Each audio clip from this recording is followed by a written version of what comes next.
Welcome back. A change in leadership for the Minnesota State Patrol. At the same time, a bill at the Capitol aims to keep troopers on the job longer by basically pushing back the age when many troopers choose to retire.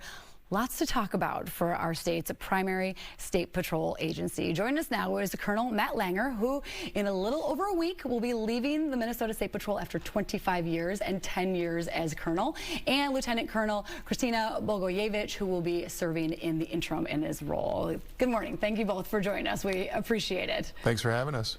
25 years. We know there's been ups and downs, law enforcement. There's good days, there's bad days.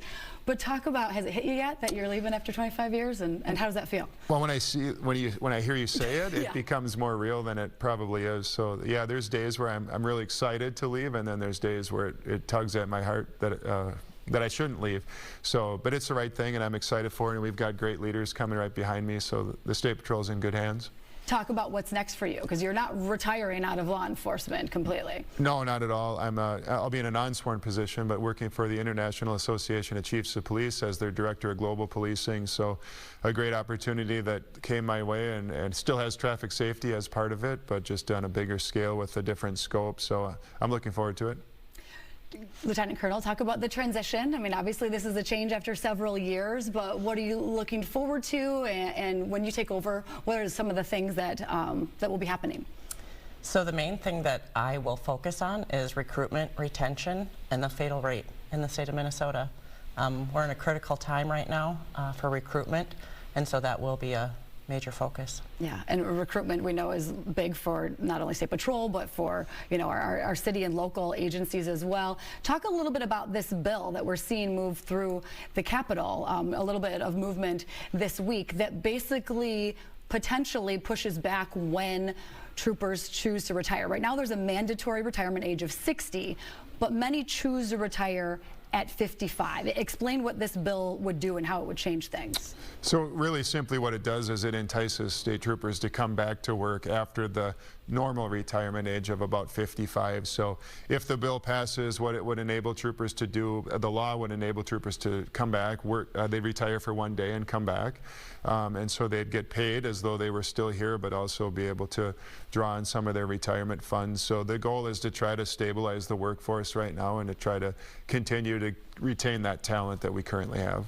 Do you both believe that this will help in keeping some of those, higher ranking and troopers with many years experience on the job a little bit longer? I think it'll be an individualized decision. So some troopers, life circumstances, they really want to leave. They've been planning that forever, and they love their job and they love their career, and it's time to do something else.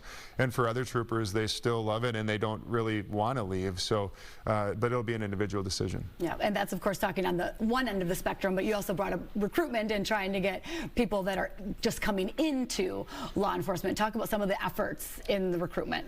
So right now we have our law enforcement training opportunity process open. That is open until March 31st, and that's for anyone with a 2- or 4-year degree. We will bring them on. They'll go through the law enforcement training here and then start our academy. All right, yeah, lots of efforts, lots of different ways trying to get people to take, because we know those are not easy jobs, but it is such an important one, especially days like this, and switching to the snow topic that we're talking about today, we always talk about the crashes and spin-outs and things, and people in uniform coming to help us. How do you mentally prepare your troopers for days like this when it's going to be a long day? They're wired, they live for this stuff, so they know what they're doing, and it's on their mind, and they think about it, and they're prepared to be really busy along with our dispatchers who, their phone rings off the hook.